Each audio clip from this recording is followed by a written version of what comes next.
Hello friends, good evening. कैसे हैं my dear friends? चलिए दोस्त, आज का वीडियो बहुत ही इंपॉर्टेंट है। देख सकते हैं आप स्क्रीन पे लिखा है बाबू ऊषा। और ऊषा के जो लेखक हैं उनका नाम है शमशेर बहादुर सिंह। और आपका यह चैप्टर पता ही है आपको, अगर आप ट्वेल्थ के छात्र हैं तो ट्वेल्थ हमारा जो दिगंत भाग 2 हिंदी का किताब है उसी से काव्य खंड का यह चैप्टर है ऊषा, जो शमशेर बहादुर सिंह जी के द्वारा लिखा गया है। और शमशेर बहादुर सिंह जिसका इनका नाम ऊषा इसलिए दिए कि ऊषा एक सुबह का जादुई पल होता है। आप देखिए सुबह का वक्त जो होता है 10-11 बजे से पहले का आकाश का जो रंग होता है विभिन्न प्रकार से बदलते जाता है। और जितना प्रकार से बदलता है दोस्त, यह एक प्रकार से ऊषा यानी कि यह एक जादुई पल होती है। कभी आकाश का रंग स्लेटी होता है, कभी नीला होता है, कभी लगता है कि झिलमिल आकार का, मतलब विभिन्न प्रकार के चीज़ों से तुलना की है यहाँ पे कवि जी। ठीक है, तो चलिए पढ़ते हैं लेखक के बारे में, जिनका नाम है शमशेर बहादुर सिंह। जन्म हुआ 13 जनवरी 1911 में, मृत्यु हुई है 1993 में। जन्म स्थान देहरादून उत्तराखंड। माता पिता प्रभुदेई और तारीफ सिंह। शिक्षा 1928 में हाई स्कूल, 1931 में इंटर, 1933 में बीए और 1938 में एमए किया। उनके बारे में कुछ 2 लाइन इंपॉर्टेंट है, इसको जान लीजिए।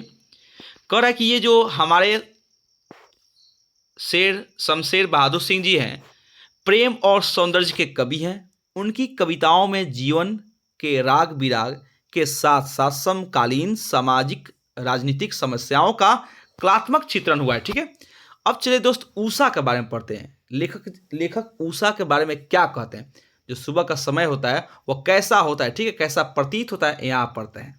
पहला, प्रातः नभ था, यानी आकाश का रंग सुबह सुबह का था बहुत नीला शंख जैसे। यहाँ पे देख लीजिए, तुलना कर दिया गया है। आकाश जो सुबह सुबह का टाइम होता है, ऊषा ऊषा क्या है, एक ऊषा एक पल है, वक्त है, ठीक है, जिसके निकलने से अंधकार में खत्म हो जाता है। और हमारे जो आकाश होता है वो अपना विभिन्न प्रकार, हमारा जो आकाश होता है विभिन्न प्रकार का रंग बदलने लगता है। तो ध्यान सुनिएगा, प्रातः नभ था बहुत नीला शंख जैसे, यानी कि आकाश का जो रंग था सुबह सुबह बिल्कुल नीले शंख के जैसा। भोर का नभ राख से लिपा, यानी जो सुबह का आसमान था ऐसा लग रहा था कि राख से लिपा। यहाँ ध्यान सुनिएगा, पहले उनको प्रतीत हुआ नीले शंख के जैसा, धीरे धीरे स्लेटी रंग का हो गया। और स्लेटी रंग के बाद क्या हुआ कि ऐसा लग रहा था आसमान मानो राख से लीपा चौका जो अभी गीला पड़ा है। यानी कि जो सुबह सुबह हमारे घर की जो औरतें होती है खाना बनाने से पहले जो राख से चूल्हा को लीपती है, देखिएगा पानी से हम लोग लिखते हैं बिना, ये हिंदू कल्चर का बाबू नियम है कि जो हमारा चूल्हा होता है उसको जब तक हम लोग धोएंगे नहीं, लीपेंगे नहीं, तब तो वह शुद्ध होता नहीं, ठीक है, तब तक वह जूठा कहलाता है। उसी पर जो सुबह सुबह जो चूल्हा को हम लोग राख से, पानी से, गोबर से लीपते हैं, उस प्रकार के रंग को बता रहे हैं। ऐसा लग रहा है जैसे मानो कि चूल्हा लीपा हुआ चूल्हा जैसा आसमान का रंग है। यानी यहाँ पे ये गीला, अभी गीला पड़ा है। क्यों बता रहे हैं? इसलिए बता रहे हैं ताकि जो आसमान का रंग है वह चूल्हा आपके लीपे हुए चूल्हे के समान है। और उसी या तो क्या होता है ना, एक नमी के जैसा चारों तरफ आपको दिखाई देता है। अभी हल्का हल्का उसमें पानी सा नमी है। आप देखते हैं सुबह सुबह आपके आसपास में जो घास होते हैं, पेड़ पौधे, सब पे क्या गिरता है, ओस की बूंदे टप टप चिप गिरती है। ऐसा लगता है कि अभी वो सारा जमीन, सारा जो घास है, जो पौधा है, सब क्या है, गीला पड़ा है। यानी कि वो आकाश अभी चूल्हा का जैसा, लीपे हुए चूल्हा जैसा गीला है और उसकी नमी के चलते उसकी सुंदरता बिल्कुल बढ़ चुकी है। ठीक है, कवि का कहना है। अब पढ़ते हैं, यहाँ पे इसका भावार्थ। उपरोक्त पंक्तियों में कवि को प्रातःकालीन यानी भोर के समय का आकाश बहुत गहरा नीला दिखाई दे रहा है। ठीक है, जिसपे लिखा गया आपको यहाँ पे कि प्रातः नभ था बहुत नीला शंख जैसे, नीला दिखाई दे रहा है, जो उन्हें किसी नीले शंख के समान प्रतीत हो रहा है। अर्थात आकाश में छाई गहरी नीलिमा कवि को किसी नीले शंख की भांति बहुत ही पवित्र और सुंदर दिखाई दे रहा है। धीरे धीरे प्रातःकालीन आसमान गहरे नीले से गहरा स्लेटी, देखो यहाँ पे गहरे नीले से गहरा स्लेटी होने लगता है और गहरे स्लेटी रंग का यह आकाश कवि को ऐसा प्रतीत हो रहा है जैसे राख से, आगे ना, राख से किसी ने चौके को, गांव में देखो लिखा है, गांव में खाना बनाने की जो जगह होती है उसको लोग राख से लीपते हैं, खाना बनाने से पहले को लीप दिया है, जिस कारण वह अभी भी गीला पड़ा है। यानी वातावरण की नमी ने प्रातःकालीन वातावरण को और सुंदर, निर्मल और पवित्र बना दिया है। यानी कि सुबह सुबह में अभी वातावरण में क्या होती है, नमी होती है, ऐसा लगता है अभी गीला पड़ा है, ठीक है, सुबह का समय। ये भी एक उषा का जादू है, यानी एक उषा का कमाल है।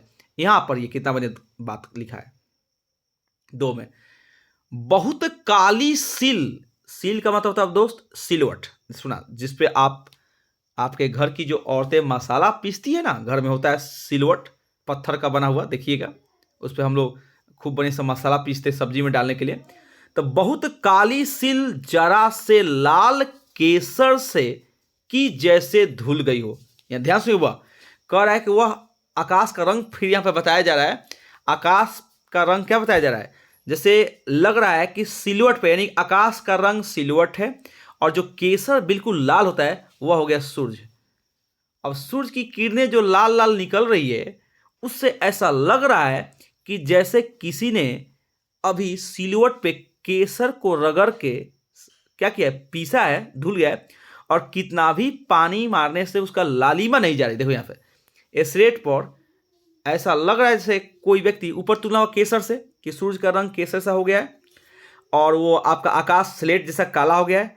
अब लग रहा है यहाँ पे कि स्लेट पर या लाल खड़िया चाक मल दी हो, यानी ये आपका स्लेट हो गया, स्लेट हो गया आपका कैसा बाबू, स्लेट हो गया हमारा, मान के चलो कि ये स्लेट हो गया पूरा ब्लैक, क्या हो गया दोस्त, ये पूरा स्लेट ब्लैक हो गया, और इसी ब्लैक पे हमारा पूरा ब्लैक, ये आपका स्लेट है टोटल ब्लैक, और इस ब्लैक स्लेट पे लगता है कि किसी ने क्या कर दिया है, देखो यहाँ पे ये आपका पूरा पूरा ये स्लेट है। अब इस स्लेट पे लग रहा है कि ये सूर्य भगवान की ये किरणें, यहाँ पे देखिए कितना बढ़िया है, ये निकल रहा है यहाँ पे, ये सूर्य भगवान ऐसे ऐसे आपका, यही हो गया दोस्त, ये इसी को बोलते हैं हम लोग स्लेट पे या लाल खड़ी का चाक मल्दी हो। यहाँ पे तुलना हो गया, देखिए सुबह का ऐसा समय है, ये आपका काला पड़ गया आसमान और ये सूर्य भगवान निकल रहे हैं, ठीक है, अब समझ में आ गया बात, तुलना किया गया है यहाँ पे आपका कौन सा तुलना हो गया, उपमा।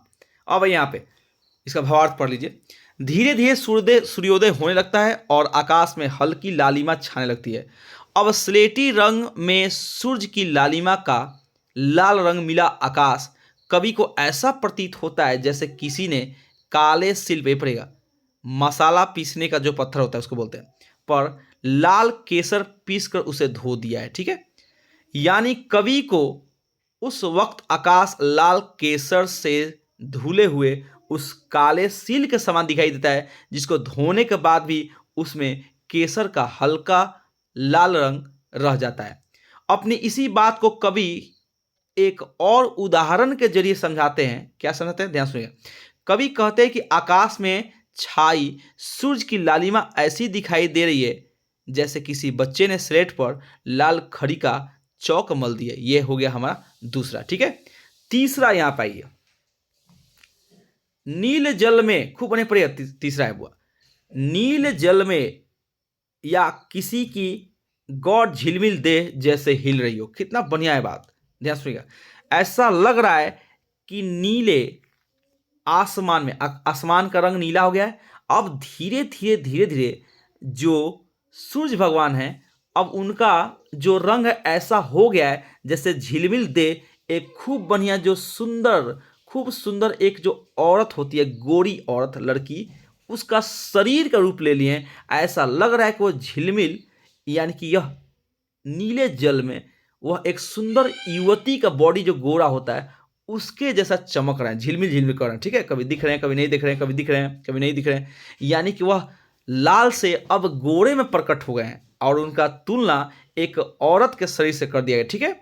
अब यहाँ पे कितना बढ़िया बात दिखा है। अब जो 9 बजे 10 बजे का टाइम होता है, अब जादू टूटता है, यानी उस समय से उषा का जादू था, कभी स्लेटी रंग में, कभी नीले शंख के समान, कभी लग रहा है कि चूल्हा, राख के चूल्हा लिपा गया हो, कभी लग रहा है कि वह केसर कोई लिप दिया है स्लेट पे, कभी लग रहा है कि लाल चौक स्लेट स्लेट पे लगाया गया है। अब यहाँ पे उनका क्या लग रहा है कि एक लड़की के समान उनका देह गोरा हो गया है और धीरे धीरे धीरे अब जादू टूटता रहा है। अब जादू टूटे, जादू का काम अब खत्म। अब देखिए जो बस 10 बजे से लेकर और शाम 3 बजे तक बीच में कोई रंग नहीं बदलता है, एक समान होता है सूरज का जो प्रकाश होता है और आकाश का जो रंग होता है, ठीक है। और धीरे धीरे जादू टूटता है इस उषा का। अब सूर्योदय हो रहा है, यानी कि अब सूर्य अपने पूर्ण रूप से आकार में आ गए। अब जादू का कोई रंग अब असर नहीं दिखाई देगा। भावार्थ पढ़िए, अब सूर्योदय हो चुका है और सूर्य अपनी तेज किरणों के साथ आकाश में चमकने लगा है। इसी के साथ आकाश से धीरे धीरे गहरा नीला स्लेटी लाल रंग भी गायब हो चुके हैं और अब आकाश एकदम निर्मल स्वच्छ सुंदर और नीला दिखाई दे रहा है। उपरोक्त पंक्तियों में कवि कहते हैं कि सूरज की किरणें इस वक्त ऐसे दिखाई दे रही है जैसे किसी युवती, आगे ना, लड़की की गोरी काया शरीर इस निर्मल नीले जल में झिलमिला रही हो। यहाँ पर कवि ने नीले आकाश की तुलना नीले जल से और सूरज की किरणों की तुलना गोरी युवती से की है, ठीक है। अब यही था आपका बुआ, हम लोग पढ़े आज उषा। खूब ध्यान से पढ़ना है इसको, एक बार नहीं 2 बार देखना। भावार्थ को जो नीचे लिखे हैं इसको बढ़िया समझ लेना, ठीक है। और अगले वीडियो मिलते हैं फिर, तब तक के लिए थैंक यू वेरी मच। आप जरूर भाई साहब भावार्थ को खूब बढ़िया से हम आपको दिखा दिए, स्क्रीनशॉट लेकर देख लेना, ठीक है। Okay, thank you, that's all.